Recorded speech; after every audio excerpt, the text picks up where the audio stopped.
Okay, my name is Cameron Shinasa. I'll be presenting a lesson plan for middle school students today. All right, enjoy. All right, everybody, welcome back. How's everybody's day? Yeah? All right, boring. Ooh. Okay, well, okay, get up, stand up. We're going to just move around a little bit. Let's do some stretching because I know you've been at school all day and you're going crazy. Okay, so do this one right here. Oh, yep. Anybody know what this is stretching right now?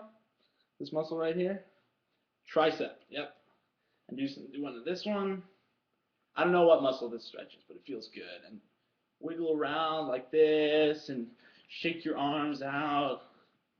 Here we go. Yeah, come on, guys, get excited. Okay, cool. All right, you ready to sit back down? Did you get your stretches out? Cool. All right. Great. Today we are going to talk about casting doubt. Doubt. We've been talking about essays, different types of essays, right? Who knows the three types of essays? Yeah, Raul. Okay, yep. Narrative is one of them. Anybody else got the other two? Expository and persuasive. Okay, so today we're going to talk definitely like a lot about persuasive essays. And you're going to write your own persuasive essay at the end. Yes, you have to write today. Sorry, everybody. No. Okay, quit the groaning. All right, here we go. So the first thing we're going to talk about is doubt. Who knows what this word means? Doubt. Like if I said something to you, or you said something to me, and I was like, I doubt it. I don't believe you. Well, oh, I just gave you the definition. Yeah, it means to disbelieve, to not believe. Who can tell me one thing that they did today and a conversation that they had where they doubted something or somebody? Yeah, Sergio. Okay, that's a good one. So you were at the lunch table and you were talking to your friend. You're talking to Raul. Okay, and he told you what that that his dad was in a movie. Okay, and you doubted it. You said, "I doubt that." No. Good. Okay. Yeah, that's a good thing to doubt, I guess. You don't have much faith in your friend, though. That's not cool. Anybody else? One more. Yeah, Raul. What did you doubt today? Oh, you doubted that the spinach was organic at the cafeteria. Okay, that's good. I would doubt that too. I don't think school cafeterias tend to serve organic food to students. Good job. So we know what doubt means. Now we're going to talk about it in the context of essays. So everybody pull out your reading on page 22 of your book. Anybody read this before? I don't think so. I don't think we got to this last time. So somebody read the first paragraph for me. Yeah, go ahead, Sergio. Okay, good job. Very nice. Who knows what the word Rome means? Rome. Which is different. There's two Romes in an English language, right? There's this Rome, which is in Italy, right? That's in Italy. That's not what we're talking about. We're talking about this Rome. Rome. Yeah, it means to travel about, to journey without a purpose, to go somewhere, but not to travel without going somewhere. That makes sense. So it's like if I were going to take a trip somewhere, and I started here and I was going to end here. I just went like boop, like that. That's not roaming. Roaming is if I'm taking a trip and I don't really have a destination, and I'm like, oh, I might go here, and I might even just end up back to where I started. Great. The other one is agriculture. I'll write that one down real quick. I'll use red this time. Agriculture. Yeah, Sergio. Good job. Yeah, so it's farming. Anytime we grow vegetables or fruit, we're doing agriculture. And agriculture is a particular name for the industry of it, so the business of farming. Great. And commerce. Tell you what, I just told you, I just used a synonym for commerce like 2 seconds ago. Yep, business. That's it. Great. So commerce is trade, business, practice of buying and selling. Great job. And then optimum. Optimum. Anybody have any guesses? Nobody? All right, I'll give you kind of a hint. You know Optimus Prime in Transformers? Have you seen Transformers? Yeah, you've all seen Transformers. Okay, great. Optimus Prime is the best, right? So, what do you think the optimum is? Yeah, the best. I mean, it's the best outcome. Optimum. Great. Good job. Okay, cool. Now, somebody want to read the rest of the essay? Yeah, go ahead, Sergio. Yep. Okay, great. Good job.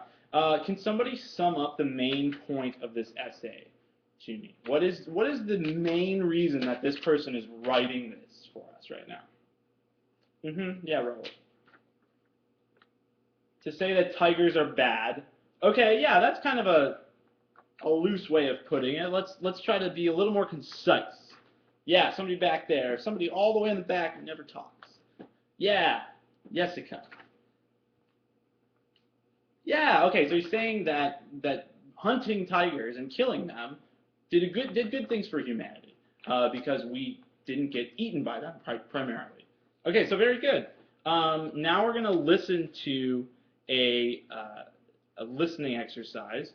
It's a lecture, and what we're going to do is open up to page 23 in your books, and it's pretty clear what they want from you, but we're going to try and figure out what the topic of the lecture is and what the rebuttals are, and what they call it the rebuttal, but these are the supporting points of the lecture, right? So so the supporting points of like this were just the regular support saying why it was good that we killed tigers. And now this is going to be a rebuttal, and we're going to figure out what the main point is, okay? So I'll press play. Okay, cool. Who wants to sum up what the topic and the main point of this lecture was? Sergio, yeah. Yeah, good job. Very good. So it's saying that hunting tigers was a bad thing because of these couple of reasons, these rebuttals went into that you filled out on your sheet. So we won't go over those now because we're running out of time. But what I want you to do now is turn to page 24, and you're going to write your own essay. And so what you're going to do is summarize the points made in the lecture. So your point of view, you're writing a persuasive essay, and your point of view is the point of view of the lecture. So the person speaking and you're kind of on the same team. And what you're going to do is you're going to write about what they're saying. So cool. We're going to just talk really quickly about the form of an essay now. And if you should also take a look at page 25, and we're going to go over that in a little bit too, if we get to it. But I want to talk really quickly about the format of the essay. What's the first part? Remember, the essays have 3 parts to them. And what is the first part? Anybody? Sergio. Introduction. Yes, very good. So in the introduction, you're going to explain what it is that you're about to prove. You're going to say, in this case, killing tigers and hunting tigers is a bad thing because of, and then in the body, the second part, you're going to support that.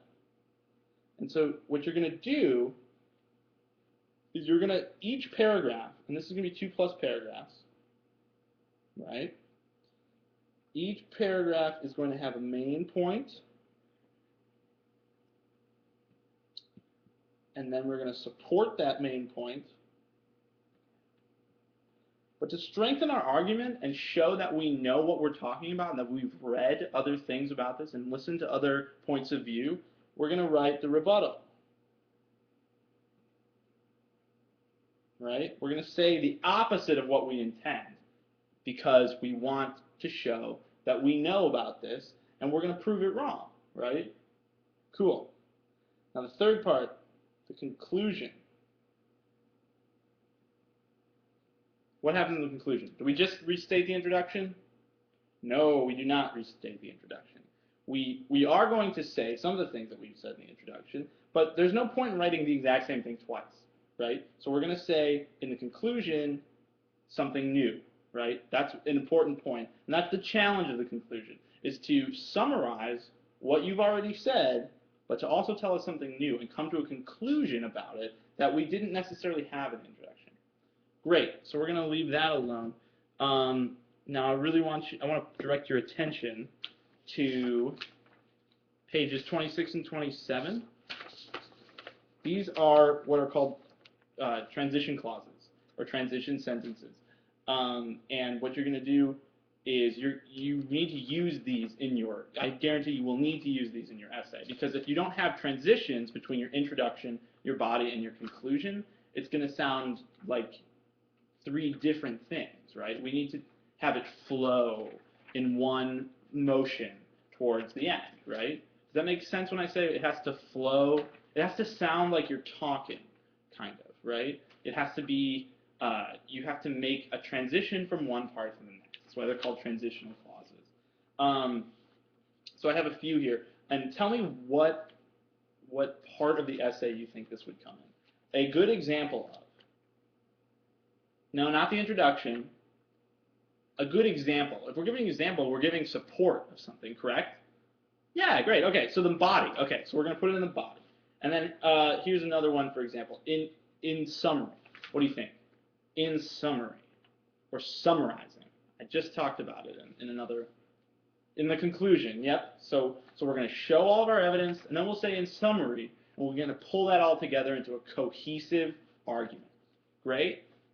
All right, cool. So we're going to get started on this, and we'll start reading our essays in a little bit. Thank you.